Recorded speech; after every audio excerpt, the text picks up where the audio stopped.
இனிய காலை வணக்கங்கள். இன்றைய நாள் இனிய நாளாக இருக்க வாழ்த்துக்கள். நேற்றைய தினம் மிகவும் கடும் வெப்பமும் கடும் மோடமும் என்று மழை எங்களை ஏமாற்றி விட்டது இந்த கன்னிவாடி பகுதியிலே. ஆனால் கருட தரிசனம் எமக்கு கொடுத்தார் இறைவன். அது மட்டுமல்ல, மிக சிறப்பாக இந்த காணொளிகள் உலக நாடுகள் அனைவரும் போற்றுவது எனக்கு ஒரு பெருமைக்குரிய விஷயம். என்னுடைய முகநூல், என்னுடைய அந்த ஃபோட்டோவில் டிபியில் இருக்கும் த்ரெட் என்று சொல்லக்கூடியதிலும் இன்ஸ்டாகிராமிலெல்லாம் உங்களுடைய ஃபோட்டோவுக்கு மில்லியன் கணக்கிலே வியூவர்ஸுகள் பாராட்டி வருகிறார்கள் என்று சொல்லியிருக்கிறார்கள். அந்த அளவிற்கு இறைவன் எங்களை வைத்துள்ளார் என்று சொல்லக்கூடியது.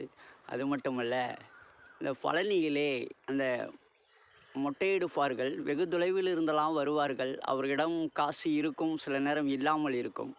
ஆனால் அந்த முடித்திருத்தும் நபர்கள் ஒரு நபருக்கு 100 ரூபாய் 150 ரூபாய் வீதம் கேட்டுக்கொள்கிறார்கள். எதற்கு சொல்கிறோம் என்றால், இந்த குழந்தையே வேலோடு போய் முடித்திருத்தம் செய்யும்போது, முடி எடுக்க போகும்போது எம்மிடமே என்னை அலைக்கழித்தார்கள். அந்த சீட்டை கொடுத்துவிட்டு எம்மை அலைக்கழித்தார்கள். இந்த திட்டத்தை முன்னாள் முதல்வர் மு.க. ஸ்டாலின் என்று சொல்லக்கூடிய ஐயா அவர்கள்தான் இந்த திட்டத்தை கொண்டு வந்தார்கள். ஆனால் இன்று இந்த ஜோசப் விஜய் அவர்கள் பதவி ஏற்றிருக்கிறார்கள். இதை ஒரு இந்து அறநிலையத்துறை பார்வைக்கு கொண்டு செல்ல போகிறேன். அந்த அமைச்சருக்கும் தெரிவிக்கப் போகிறேன். ஏனென்று கேட்டால், அந்த அமைச்சரிடமே திருச்செந்தூரிலே எம்பெருமானை தரிசிப்பதற்கு கூகுள் பேலே 4000 ரூபாய் லஞ்சம் கேட்டார்கள் என்று சொன்னார்கள். அதனாலே இறைவன், நீ ஸ்டோரியிலே தைரியமாக சொல்லுடா என்று சொல்லி அந்த மொட்டையெடுக்கும் நபர்கள் முன்னாடி அவர்கள் அலைபேசியை வைக்க சொல் என்று சொல்லியிருக்கிறார்கள்.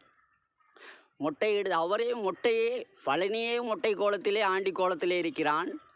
ஆனால் இவர்களிடம் அன்பாக கொடுத்தால் தவறு இல்லை. ஆனால் இவர்கள் அதிகாரமாக கேட்கிறார்கள். இது தவறு என்று சொல்லிக்கொண்டு இந்த நேரத்திலே இதை அனைத்து முருகஸ்தலங்களிலும் இதை கவனத்துக்கு கொண்டு செல்ல வேண்டும் என்று சொல்லிக்கொண்டு, பழனி தண்டாயுதபாணி தேவஸ்தானமும் இந்த காணொலியை காண வேண்டும். உலக நாடுகள் எண்ணற்ற பேர் பார்க்கிறார்கள். ஆகையாலே இந்த காணொலியிலே திண்டுக்கல் மாவட்ட ஆட்சியருக்கும் இதை கொண்டு செல்கிறேன். ஏனென்றால் எங்களுடைய சித்தர்கள் பயணங்கள், எங்களுக்கு நிறைய பயணங்கள் இருக்கிறது.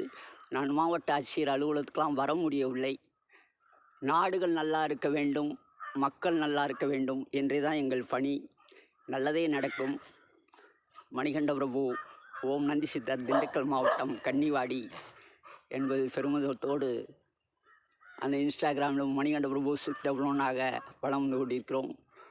ஃபேஸ்புக்கிலே எங்கே பார்த்தாலும் குழந்தைகள்லாம் இவர் ஃபேஸ்புக்கிலே வருகிறார் என்று சொல்கிறார்கள். இன்ஸ்டாகிராமிலும் வருகிறார் என்று சொல்கிறார்கள். அந்த அளவுக்கு இறைவன் வைத்துள்ளார் என்று சொல்லிக்கொண்டு இன்றைய நாள் இனிய நாள் இருக்க வாழ்த்துக்கள். நல்லதே நடக்கும்.